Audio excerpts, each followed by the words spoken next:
Sobat Duta, selamat datang di The Talk, podcast yang menghadirkan obrolan santai tapi seru, inspiratif dan penuh makna. Hari ini, saya Salsabila Alfitra, Duta Literasi dan Komunikasi Universitas Jambi. Hari ini spesial banget nih, karena episode kali ini kita kedatangan tamu yang luar biasa. Nah, namun sebelum itu, buat temen-temen yang masih ngerasa grogi, ragu-ragu ketika presentasi dan juga mau tampil pede di depan banyak orang, episode kali ini wajib banget kalian tonton sampai habis. Karena episode kali ini berjudul One Mic Stand, Seni Berbicara di Depan Umum. Oke, langsung saja kita sambut tamu spesial kita yang juga alumni dari Universitas Jambi dan sekarang sedang melanjutkan studi magisternya di Universitas Jambi. Beliau merupakan public speaker yang sangat berpengalaman dan juga seorang duta bahasa nasional tahun 2022. Langsung saja kita sambut Kak Malika Hijriati Dewi, SPD CPS. Selamat pagi Kak Malika. Selamat pagi. Gimana nih kabarnya hari ini Kak? Kabarnya alhamdulillah baik dan luar biasa. Oke, selamat datang Kak di The Talk Unja. Gimana nih Kak? Boleh dong kakak perkenalan dulu ke teman-teman pendengar setia The Talk. Oke, baik. Terima kasih sebelumnya Salsa yang cantik ya hari ini. Aku nggak cantik sendirian ya. Masya Allah ya. Ya Allah, amin. Karena semua perempuan cantik ya. Betul Kak. Makasih banyak Salsa udah ngundang dan menghubungi saya juga. Sebelumnya, halo sahabat The Talk ya. Perkenalkan, saya Malika Hijriati Dewi, bisa teman-teman panggil Malika. Nah, mungkin sedikit saya kasih edukasi ya Salsa, apa arti dari nama Malika. Malika itu artinya pemimpin. Nah, jadi harapannya semoga nama ini bukan sekadar identitas, tetapi juga sebagai doa yang diberikan oleh orang tua saya agar nanti mampu menjadikan saya seseorang yang bisa memberikan pengaruh positif untuk orang banyak, seperti itu. Jadi teman-teman bisa panggil Malika yang saat ini memang kesibukannya sebagai public speaker, kemudian juga penyiar di TVRI Jambi, kemudian juga seorang guru praktisi ya. Kalau ada narasumber biasanya diundang juga.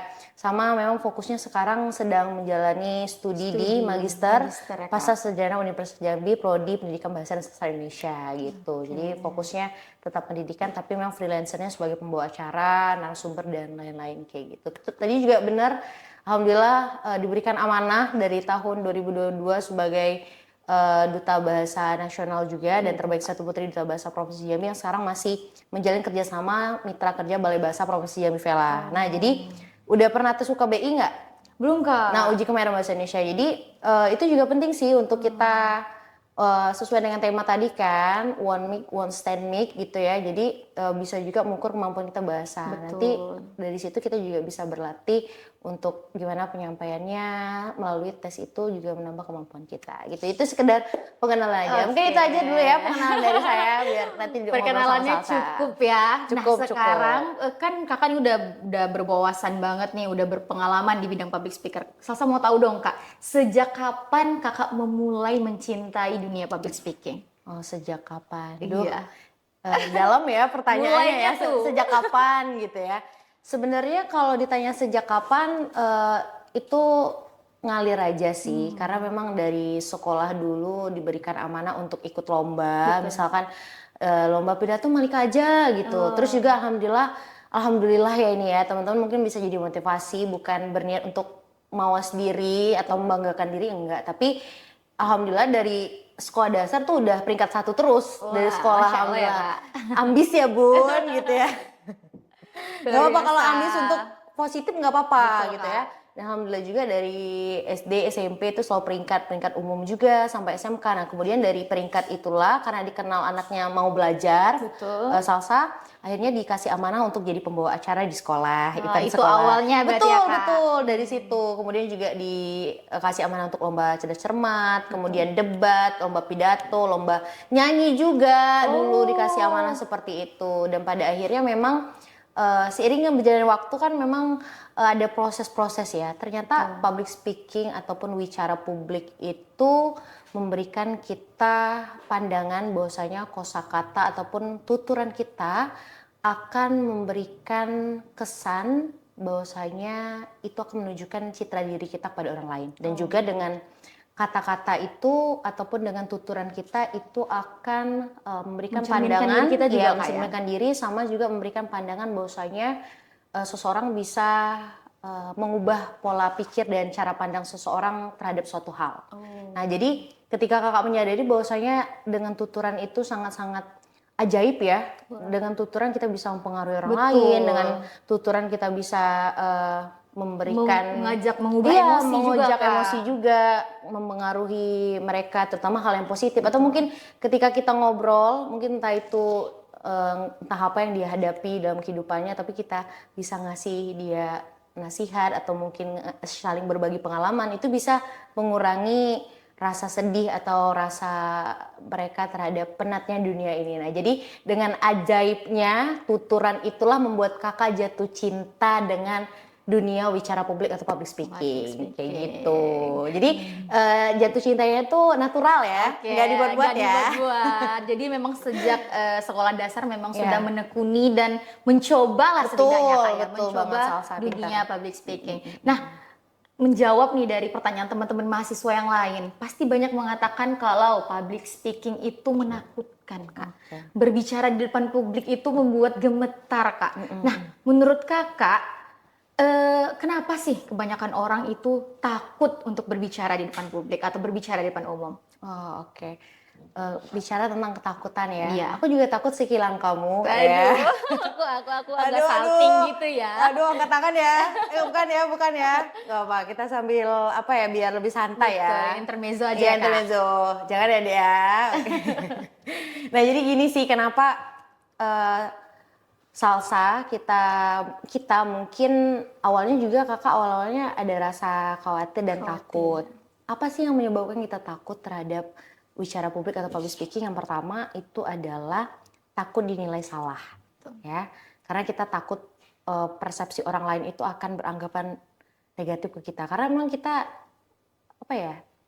Pasti Manusiawi banget ya, Kak, iya, rasa manusiawi takut banget, betul. Karena memang setiap orang pasti mau ngasih yang terbaik. Betul. Nah, tapi itu tadi kita harus melewati fase-fase yang pertama takut salah. Nggak apa-apa, kita rasakan aja takut salahnya. Tapi memang seiring dengan kita mau mencoba, itu akan bisa ya. Kemudian yang kedua, kenapa kita ngerasa dunia public speaking itu susah banget sih ngobrol depan umum? Yang kedua adalah kurang persiapan juga. Nah, sama ngerasa kurang motivasi juga, itu juga termasuk. Dan kurangnya latihan. Nah, itu juga jadi faktor.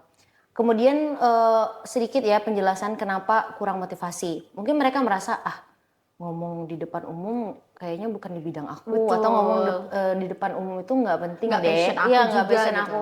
Tapi teman-teman percaya nggak sahabat di talk di rumah atau mungkin semua deh manusia dunia ini, kita itu nggak bisa melepaskan kehidupan kita dari namanya berbicara. Atau komunikasi ya.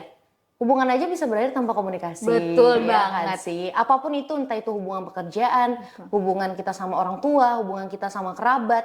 Kalau nggak ada komunikasi, lost kontak. Betul, Ibarat intinya katanya, komunikasi. iya intinya komunikasi. Nah, dari hal itu juga kita bahwasannya sadar. Bahkan di dunia kerja pun, ketika diwawancara ya, Salsa, itu pasti dinilainya tes wawancara. Pasti ada dinilai gimana sih kepribadian seseorang itu dari cara bicaranya dia. Bayangin loh, bahkan pabrik-pabrik dan pihak swasta yang besar ataupun instansi yang besar pun pasti ada namanya tes wawancara. Dan itu semua menjadi tolok ukur pada saat di akhir. Itu ya. Jadi kemampuan bicara publik itu sangat penting banget. Nah, kurangnya motivasi itulah yang membuat mungkin sebagian besar kita ngerasa takut atau seperti apa. Tapi pada akhirnya percayalah, itu sangat berguna banget untuk kehidupan kita. Terutama minimal ya, bukan menjadi sosok yang public speaker banget. Nggak perlu, tapi seenggaknya kita udah menjadi sosok yang terbaik untuk versi kita. Ibarat kata kalau ngomong nggak belibet lagi, atau ngomong nggak terus gitu. Kalau ngomong juga kita jelas dan apa nih yang mau kita sampaikan itu bisa tersampaikan dengan baik sama lawan bicara kita. Ibarat kata nggak bingung atau nggak ibarat kata nggak Ya pokoknya pesannya tidak tersampaikan gitu pesannya ya, Kak? pokoknya nggak sampaikan, intinya itu aja sih kalau dari kakak. Intinya harus ada punya motivasi, itu yang penting. Berarti memang rasa takut untuk maju dan berbicara itu memang manusiawi Betul, ya, betul, Kak. betul. Tapi bagaimana cara kita mempersiapkan sebelum kita ingin berbicara, ya latihan seperti kakak bilang tadi, dan juga motivasi tadi. Betul. Nah, dari yang Salsa tangkep nih, Kak, banyak juga nih Salsa termasuk orang yang grogi. Kadang tuh grogi, terus kadang tiba-tiba blank. Kadang kalau lagi presentasi atau lagi mau maju ke depan tuh kadang blank. Nah, menurut kakak gimana sih? Ada nggak tips dari Kak Malika untuk mengatasi blank atau nervous ketika ingin berbicara di depan publik? Oke, baik. Keren banget ya pertanyaan dari Salsa ya. Mungkin ini bukan hanya Salsa yang merasakan, Betul. kakak juga ngerasain hal yang sama. Kita sehati gak sih? Oke, CPS berarti masih merasakan grogi ya, Iya, Kak? oh ya ampun, bisa deh. Gak ada uang, ini lagi kecil lagi nih, gak bawa lagi. Nanti di backstage aja. Dijemput ya, maksa ya. Oke, sebenarnya kalau rasa nervous atau rasa gugup di awal kita berbicara itu hal yang wajar, Salsa. Kakak pun juga ketika kakak membawakan acara entah itu di Pertamina, PTPN, dan beberapa instansi corporate lainnya kayak di Badan Bahasa pun ketika udah ketemu orang-orang penting tuh pasti kita punya nervous. Karena apa? Situasinya berbeda. Kita harus adaptasi lagi dengan situasi tersebut. Kita harus punya apa ya? Kalau yang terpenting sebenarnya ketenangan emosional sih. Itu yang penting harus kita tekankan. Nah, gimana sih cara mengurangi nervous? Nervous itu sebenarnya nggak bisa dihilangin, ya. Nggak bisa dihilangin sama sekali, tapi bisa diminimalisasi atau dikurangi. Karena memang setiap medannya pasti punya tantangan tersendiri. Kita ketemu orang baru, bayangin nggak sih gimana canggungnya kita ya, Betul, Salsa? Kak. Ketemu orang baru, kita kalau ketemu Salsa karena udah kita di chat udah responsnya baik. Itu enak kalau ketemu. Bayangin kalau kita ketemu orang-orang yang sama sekali nggak kita kenal ya, tapi kita dituntut untuk bicara depan orang dan nggak ada komunikasi sama sekali, kita nggak tahu karakternya maunya seperti apa. Betul. Nah, caranya seperti apa? Yang pertama, ya sebenarnya Kak kasih 2 aja karena itu waktunya sedikit, nanti kita sesi lain lagi ya kalau nggak sanggup ya. Ada sesi 2 Iya, ya, sesi 2-nya, season 2 ya. Yang pertama, itu kita harus punya afirmasi ke diri kita. Afirmasi yang positif. Jadi kakak percaya sih kalau sekiranya sebelum nampil, kakak tarik nafas dulu 3 kali. Teman-teman bisa tarik nafas 3 kali, hembusin. Terus afirmasiin aja di kepalanya, aku bisa, aku hebat, dan aku bisa menaklukkan semuanya. Karena kakak percaya sih ketika kita udah percaya dan mempunyai afirmasi di kepala kita tentang hal itu, insya Allah semua saraf-saraf ataupun badan kita itu bakal ngikut apa kata otak kita. Walaupun memang kita ngerasa nggak percaya, tapi udah aku bisa nih. Nah pasti semua saraf-saraf dan badan kita tuh dituntut untuk bisa memahami apa yang kita pikirin itu. Nah jadi itu yang pertama, afirmasi positif. Dan yang kedua, yang paling penting kakak selalu nekanin itu jam terbang ataupun latihan. Memang nggak instan, tapi semakin banyak kita, misalkan Vela, soalnya tadi ada Vela juga ya di sini ya, tim kita di sini, Salsa. Karena apa ya, kayak Salsa yang udah mandu podcast siniar ya, kalau pada bahasa Indonesia siniar. Karena semakin banyak pengalamannya, semakin banyak dibiasakan, ibarat pepatah ala bisa karena biasa. Nah itu nanti akan sering waktu akan terus berkurang. Jadi ada sih di fase kita yang awal kayak ini apa lagi ya, nanti ketemu orang ini nervous nggak ya? Nanti kalau udah kita menguasai panggung dan kita berbaur di situasinya, kita enjoy aja sebenarnya. Nah jadi yang paling penting adalah kita harus punya keyakinan, keberanian, dan afirmasi positif. Dan yang kedua tadi adalah kita harus betul-betul memahami medannya seperti apa. Intinya itu aja, banyak-banyakin latihan depan kaca, jam terbangnya juga, dan yang pastinya ya sering-sering aja ikut-ikut bawa acara gitu. Nah semakin sering ya semakin mudah lah nanti ke depannya. Betul, berarti Kayak kita harus sering banyak-banyak latihan ya, Kak. Betul, Mungkin bisa latihan di depan kaca juga ya, Kak. Kalau belum ada medan yang dapat, kita latihan di depan kaca. Dan juga yang paling penting kita garis bawahi yaitu afirmasi positif ke diri kita sendiri. Betul Bagaimana kita mengontrol diri kita untuk bahwa aku nih bisa, aku mampu, dan otomatis semua saraf-saraf di tubuh kita seperti yang Kak Malika bilang tadi, betul, itu akan ikut energi positif yang ada di kepala kita. Nah, kita masuk ke segmen yang paling kita tunggu-tunggu nih, Kak.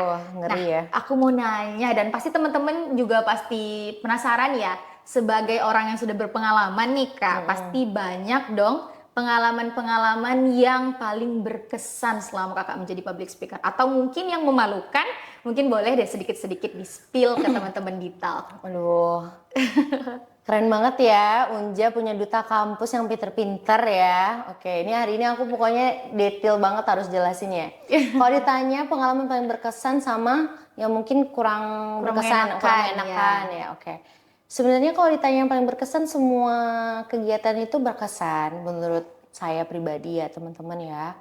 Karena saya merasa semua acara itu megah, semua acara itu fancy. Pasti orang-orang pasti mau menunjukkan citra acara yang sangat bagus di depan publik. Itu yang kita garis bawahi. Jadi kalau kakak sendiri yang paling berkesan apa ya? Mungkin ini bukan pengalaman yang langsung kakak ketika menjadi speaker. Tapi ada satu momen yang kakak paling ingat waktu itu kakak masih SMK. Sekolah Menengah Kejuruan Pertanian Pembangunan, jadi dari anak pertanian dulu. Kakak jurusannya perkebunan. Terus disuruh ikut Duta Budaya Pariwisata Provinsi Jambi tahun 2019. Nah, kakak ikut tuh. Karena pada saat ikut itu kebetulan acaranya di Abadi Convention Center waktu itu tahun 2019 ya, Salsa. Ketika ikut itu kakak nggak percaya kalau kakak bisa. Karena lawan-lawannya itu orang-orang yang sangat dewasa semua. Dan kakak sendiri yang anak SMK waktu pada saat itu. Nah, acara itu juga dihadiri sama Rembayang. Kalau sekarang udah sama siapa? Dindahu ya. Dulu Rembayang masih jomblo waktu datang ke tempat kakak. Iya, waktu datang di Duta itu. Sama ada Kak Kezia Warrow, Putri Indonesia kalau nggak salah, dan Miss Supranatural.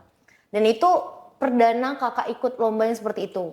Dan itu betul-betul orang-orang yang hadir, betul-betul rombongan-rombongan yang menurut kakak wah luar biasa banget, perdana. Dan kakak adalah peserta paling muda waktu itu. Alhamdulillahnya kakak masuk ke 5 besar waktu itu. Yang paling berkesannya apa? Ketika kakak masuk itu malam grand finalnya bertepatan dengan hari ulang tahun kakak. Itu di 2 Maret tahun 2019.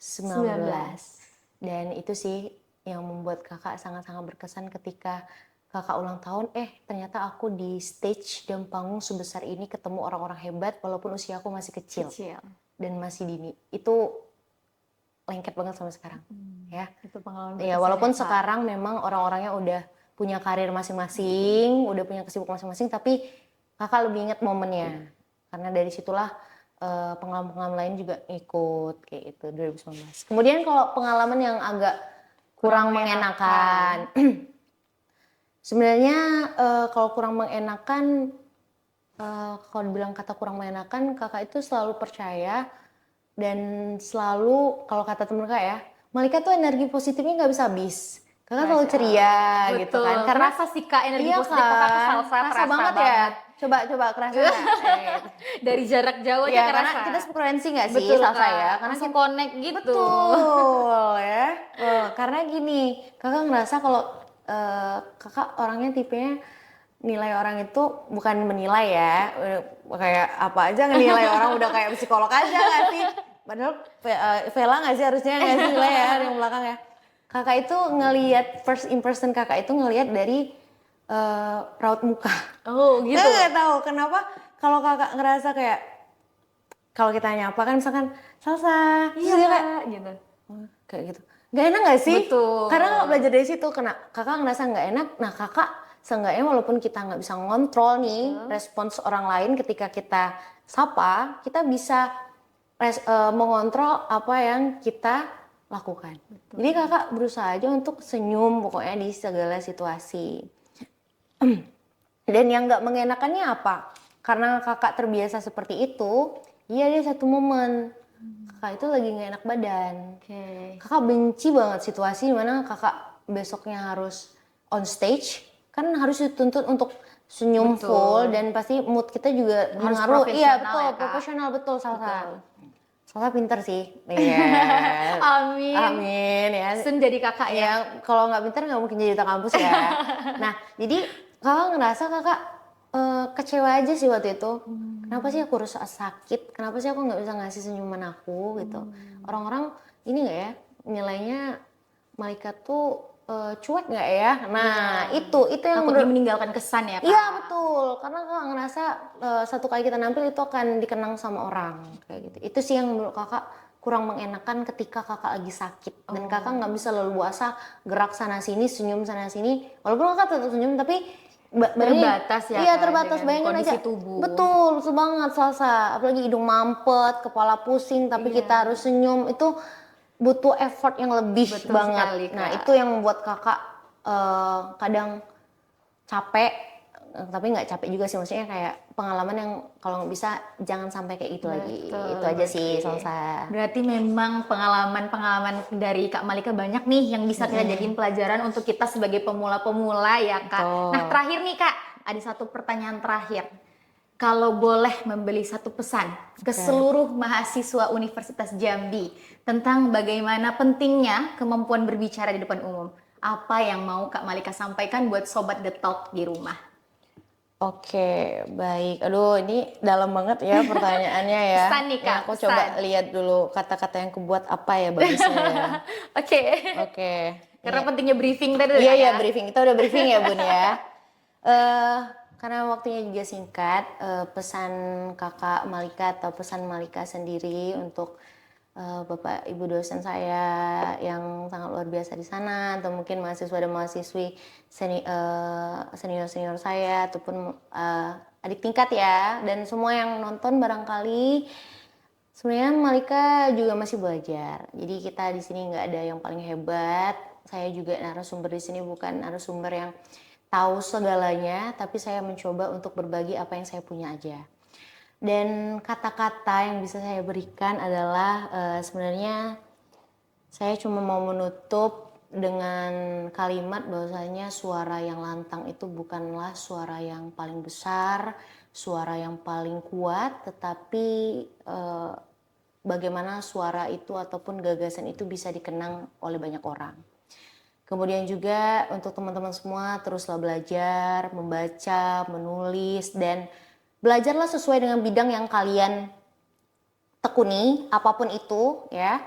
Tapi kalau bisa selipkanlah kemampuan ataupun selipkanlah belajar untuk bisa presentasi dengan baik atau mungkin menyampaikan informasi dengan baik di khalayak publik. Karena apa?